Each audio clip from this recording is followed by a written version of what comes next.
Hey guys, back at LA Comic Con. We're here with the creator of Muted, Miranda. Miranda, thank you for spending so much time with us today. Thank you. Thank you for having me. So Muted, Yes. tell us about it, because just for anyone who's just scrolling through webtoons, there's tons of series out there, but yours, art's amazing. But what's the story about? Well, the story is about a girl from one of 7 witch families in New Orleans. And so if you're scrolling through webtoons and you're like, I want a story with one, a cool LGBT lesbian female protagonist, and you like witches, then that's the story. That's the story it's kind of a win. Yeah, that's what more do you need? And demons. Gotta have demons. Yes, and cool New Orleans aesthetic, which I like, which is why I drew it. So the web comic industry before things like webtoons was very, you make a website and hopefully people read it. Mm-hmm. What inspired you to create this comic and to get into this world? Mm-hmm. Before, I had worked with my wife on another comic called Siren that we put on Smack Jeeves. And we got a lot of really good response, but the audience was pretty small, and it was nothing really financially feasible, so we weren't able to continue it. And so I was like, well, we still really like doing comics, and so she's doing hers, but with mine, I wanted to do on Webtoon because I'd read Lore Olympus, and I was like, I'd never seen it before. I'm like, I really like this cool vertical scrolling format. I don't know how to do it, but I'm going to figure it out. And so I posted the first episode, and I was just like, cool. And then there was the contest, and I was like, okay, well, let me re-upload and enter the contest instead. And so just going from there, but yeah, it's been really cool. So for this new series, what has the response been just from the audience and people who are just kind of stumbling across your comic, but also from fellow creators? Mm-hmm. The response has been really remarkable, it's just been so sweet.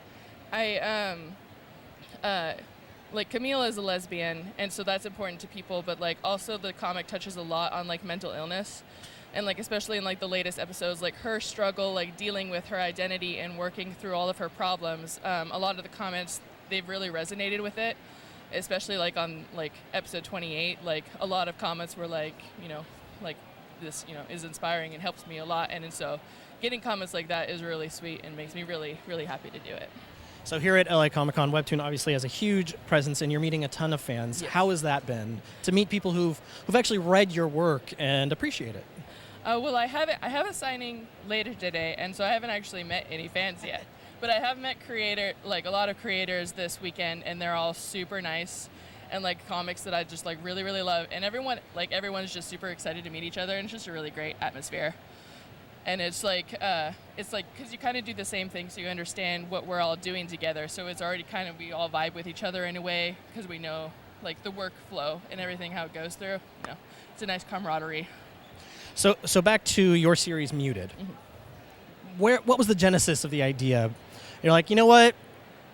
We got New Orleans, we got witches, we got demons, lesbian protagonists. Let's do this. Where did this idea come from, though? Was it something you had just kind of been kicking around in the back of your mind, or was there some epiphany moment for you? Well, I was talking about it with, like I said, with my wife, because we write a lot of stories together, and so when we were going through it, we're despite us being together, we don't actually have a lot of lesbian stories that we've written. We're that's weird. I just feel like we should probably do something about that. So that was sort of let's do something with lesbians this time. And so so we worked together with some basic concepts, and then as it went along, our ideas kind of branched off, and she was just here you go, you can take the reins, and so we work on other stuff together still, but she gave Muted for me to fully flesh out in that. So I guess the genesis is my partner. And you've got such diverse characters in your story. What was the creative process for figuring out what they looked like and their aesthetic and the overall aesthetic for the series? Mm-hmm. Well, with the Pinterest helps a lot. I don't I only recently started using Pinterest a couple of years ago, but it's just okay, we have these 7 families, and you want them to be kind of diverse. The first main thing with Camille is the whole Southern Gothic aspect, which it always looks cool. But it's so you have that situation, and it's okay, well, that works with her family because her element is like blood and their animals are like birds, and so it's like kind of cool and creepy. And so then it was like, okay, well, we have these 7 other families, and so it was just like being on Pinterest to be like, oh, that one's cool, and just like collecting like this sort of like image of what the general essence of the family is. Like the other family that she's half part of, the LaRue family, spoiler, is not a spoiler if you read it, but like you learn in like episode 4, so it's fine. But, is like dealing with plants, and they're a lot like lighter, and all red hair is very prominent. Like basically, no matter what the genes, because it's like almost a magical trait that like they almost all have red hair. It's pretty identifying. Whereas like things with Nira in the Dupree family, they have most of them have very brightly colored eyes. And so like just like little things, usually in their fashion sense, you can say like, oh, it's from that family kind of thing. When creating this, and you said you had uploaded the first story and then you re-uploaded it for the contest, but how much time had you spent past that first chapter on the world building? Because you say you've got these 7 witch families with New Orleans, and so there's a lot of things that are the general person who's maybe not familiar with your story, but like hears those things and they assume certain things. Yeah. But so how much world building did you have to go through when fleshing this out, fleshing it out? I think honestly it was actually, I don't know if this seems like a lot or a little, but it was more like a month. It was like a month of like getting all this stuff. It's like, okay, I think I'm ready to start. Because if you, like for me, like if I world build too much, and there's too much to be explained. Whereas like if you get the basic details, then you can kind of flesh into it and dive into it as you're writing it.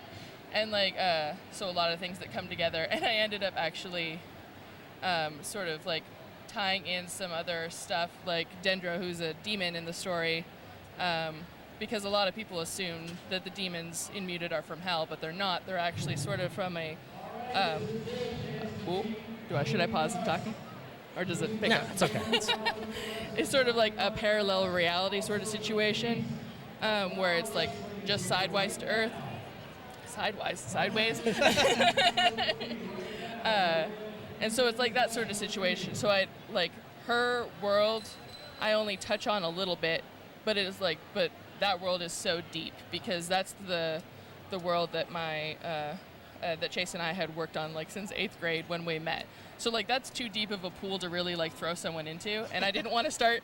I didn't want to like start a story that way. I wanted to start like more surface level, like New Orleans. People understand New Orleans, like it's a modern era, and just like sort of like let people ease in, kind of thing. So I have to imagine doing this comic is a full-time job. Yes. What was your experience in deciding to get into this industry and being like, this is my calling, this is what I'm going to do? Mm-hmm. When I first started it, when I was first posting it on Canvas, I did have a full-time job as like a graphic designer. I did still work from home, so it did help. So anytime anything was a little slow, I would just like open Photoshop and just like sneak in there a little bit. But then once I was offered the contract to be an original, I don't know how to say it, but once I was offered a contract, I was like, okay, well, then I cut to part-time just to work on the first episode. And then once it launched and like the response was so much bigger than I'd imagined, I was like, I think I could do this like completely, like make this like my full-time gig. And so I was just like, bye. I put in my 2 weeks. I didn't just leave. Put in my 2 weeks and just devoted wholly to the comic, and it's been so great for my health and everything. So how nerve-wracking was that at first when you're like, this is it. This is what I'm going to do, all in. It was a kind of a funny combination between both relief, because honestly I had been thinking about leaving that job for a while, but I didn't want to just have nothing to fall back on, obviously. But like the relief of like waking up the day after it was over and being like, wow, like I'm a comic artist now, like I get to write my own story, that's great. And then also being like, oh well, it's just started. So like that transition month was not really good for my bank account. I can imagine, yeah. Yeah. So like that first, it was like March, April. I was like, uh-oh. But now that things have, and I'm finally in like the cycle of everything, it's really good. It's worked out well. Thank you so much. So for people who are like, Yes. wow, I love this story, I want to keep up to date with Miranda and everything she's doing, where can they find you? They can find me on Instagram at Miranda Mundt, all one word, or on Twitter. I wasn't able to get my handle of my full name, so it's Mundt_Miranda. Thank you so much for Thank spending some you. time with us. And guys, if you have not given Muted a chance, you need to check it out. So. Thank you.